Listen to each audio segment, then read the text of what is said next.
Untuk kebanyakan orang, kalau mau membeli motor, khususnya sport fairing nih, ya paling kalau nggak belinya dari Kawasaki, Yamaha, ya kalau nggak Honda. Ya emang sih nggak salah akan hal itu, karena mau bagaimanapun, faktor kunci untuk membeli motor adalah kita harus memperhatikan after sales, ketersediaan partnya, ketersediaan aftermarketnya, dan lainnya. Jika semua hal tersebut sudah terpenuhi, maka kita tidak perlu ragu untuk membeli motor tersebut. Namun bagaimana ada motor yang memiliki tampilan cukup keren, mesinnya juga cukup kencang, namanya juga mendunia dan ikut di MotoGP lagi. Tapi kita masih belum yakin tentang after sales-nya, partnya, aftermarket-nya, dan lainnya. Apakah kalian mau membeli motor tersebut? Salah satu contoh pabrikan yang memiliki motor cukup keren tapi kurang diminati di Indonesia karena beberapa faktor yang cukup fatal. Contohnya dealer service resminya, yaitu KTM. KTM yang ini ya, bukan yang ini.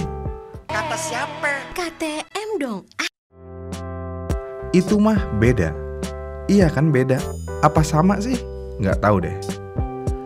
KTM adalah pabrikan asal Austria yang namanya cukup mendunia. Di MotoGP, motor-motor KTM bisa dibilang cukup sering naik podium. Ya walaupun pakai mesinnya Ducati, tapi tetap aja brandingnya KTM. Kemudian untuk di Indonesia sendiri, KTM akhirnya resmi berjualan motornya di Indonesia pada tahun 2012 akhir di bawah bendera PT Moto KTM Indonesia. Udah lama juga ya sebenarnya KTM ada di Indonesia. Tapi kok sampai sekarang motornya jarang banget terlihat. Dan kalau motornya jarang terlihat di jalan, ini bisa menjadi indikasi kalau motor tersebut sepertinya kurang laku atau setidaknya kurang diminati. Pertanyaannya, kenapa KTM di Indonesia tidak laku? Jadi, pada awal KTM resmi masuk Indonesia, KTM hanya membawa 3 motor aja untuk dijual secara massal di Indonesia, yaitu KTM Duke 200, KTM IXC 250, dan KTM Paris Dakar 990. Oke, kita sungkirin dulu KTM Paris Dakar karena ini bukan buat motor sehari-hari. Selain Dakar, KTM IXC 250 juga kita singkirin juga, karena motor trail begitu kayaknya bukan motor hari-hari untuk di perkotaan. Dengan demikian, kita bisa fokus ke KTM Duke 200, karena motor ini adalah motor KTM yang paling rasional untuk digunakan sehari-hari. Yang berarti, KTM hanya memiliki satu motor yang bisa dijual ke masyarakat luas, yaitu Duke 200. Namun lambat laut, KTM sepertinya sedikit yakin dengan pasar Indonesia, yang mana pada akhirnya KTM mengeluarkan beberapa motor yang bisa digunakan sehari-hari di pasar Indonesia. Contohnya seperti KTM RC 200 dan Duke 200. Kita ambil contoh di CC 200-an aja ya, karena kalau kita mau masukin yang CC 390-an, kayaknya itu udah hampir masuk kategori moge. Untuk KTM Duke 200 sendiri memiliki desain yang sangat agresif. Motor ini terlihat keker banget dengan shock upside down yang besar, monoshock belakang yang besar, frame tralis yang terlihat kemana-mana, dan stang yang begitu tinggi. Lalu untuk dimensinya nih, motor ini memiliki panjang di 2002 mm, lebar 873 mm, dan tinggi di 1274 mm. Dan motor ini memiliki berat di 129,5 kg dengan kapasitas bahan bakar 11 liter dan jarak sumbu roda mencapai 1367 mm. Kemudian selain dari desainnya yang begitu agresif, keunikan lainnya motor ini adalah sudah menggunakan knalpot bertipe underbelly yang selama ini menjadi ciri khas motor KTM. Dari segi desain sebenarnya ini motor keren-keren aja, tapi baik lagi ke selera sih.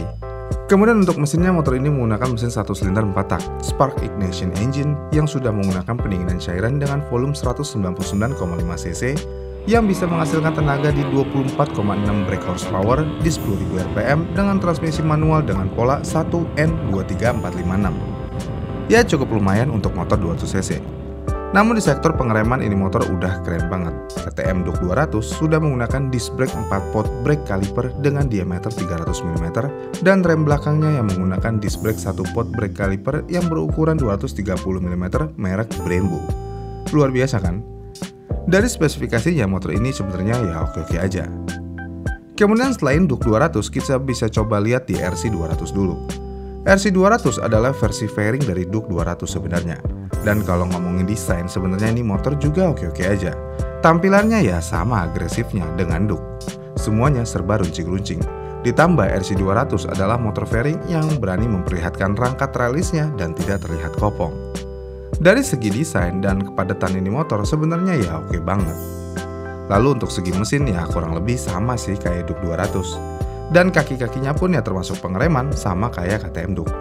Namun yang membuat motor ini menjadi terlihat keren adalah tipe knalpotnya yang rapih banget. Dan ini adalah salah satu alasan desain motor ini jauh dari kata kopong. Semuanya terlihat proporsional dan sempurna. Dengan desain yang ada, seharusnya motor ini bisa bersaing dengan R25, Ninja 2.5, ataupun Honda CBR 250. Iya kan? Namun nyatanya tidak demikian. Desain keren motor-motor KTM tidak bisa mendongkrak penjualan mereka. Kenapa bisa? Sebenarnya ada beberapa faktor. Misalnya yang pertama, kepercayaan masyarakat. Masyarakat percaya kalau KTM adalah produk motor yang bagus, dan itu memang faktanya. Namun bagaimana servisnya? Namun bagaimana ketersediaan partnya?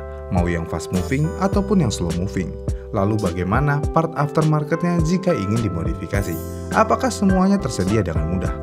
Sayangnya, beberapa hal yang krusial seperti dealer yang mudah dijangkau belum tersedia sampai saat ini. Selain itu juga, part aftermarket KTM tidak sebanyak motor dari pabrikan lain. Dan hal ini menjadi faktor krusial kenapa KTM tidak diminati di Indonesia. Selain faktor tersebut, harga KTM juga dinilai terlalu mahal. Sebentar, ini emang agak ambigu sih, karena KTM ini berada di kelas 200cc. Kita juga bingung mau sandinginnya sama motor apa, motor 150 atau 250cc. Dan iya memang, jika kita sandingkan dengan 150cc, KTM akan terlihat mahal. Namun jika kita sandingkan dengan 250cc, KTM akan terlihat setara atau lebih murah sedikit. Namun apakah worth it bermain di 200cc? Ya walaupun ada juga sih motor 250cc-nya, tapi ya tetap aja. Lalu faktor selanjutnya adalah di Indonesia jumlah silinder adalah segalanya. Jika KTM RC200 dijual di harga 50 jutaan, kenapa tidak menggunakan 2 silinder walaupun hanya 200cc?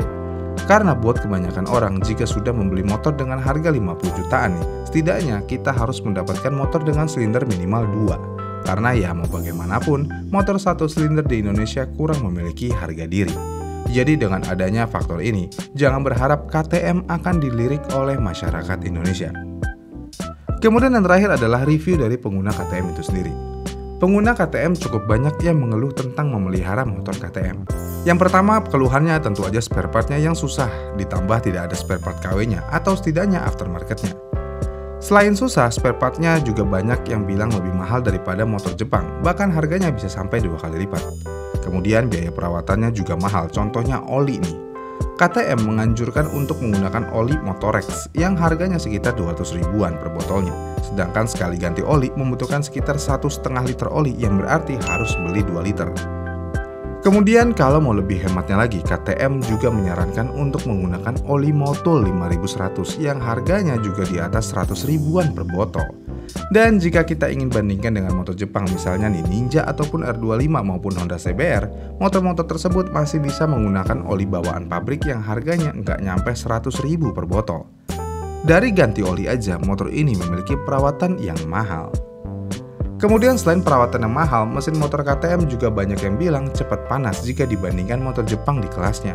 Dan uniknya nih, walaupun cc-nya hanya 200, namun ada beberapa kasus motor KTM yang menggunakan mesin 200cc mengalami overheat dalam keadaan standar. Jadi dengan adanya masalah mesin yang cepat panas dan gampang overheat ini, KTM semakin tidak dilirik oleh masyarakat Indonesia. Ya intinya dari keterbatasan yang ada dan kemahalan yang ada, KTM di Indonesia sendiri dipandang sebelah mata oleh kebanyakan orang Indonesia. Mungkin yang sangat menyukai KTM adalah orang-orang yang menyukai kegiatan off-road aja, karena motor off-roadnya KTM memang tidak perlu dipertanyakan lagi kualitasnya. Dan itulah alasan kenapa KTM tidak laku di Indonesia, padahal mempunyai desain yang relatif keren. Bagaimana nih menurut kalian? Apakah ada faktor lainnya? Komen di kolom komentar di bawah ya. Dan jika kalian suka dengan video ini, kalian bisa like dan subscribe channel ini, dan sampai jumpa di video selanjutnya.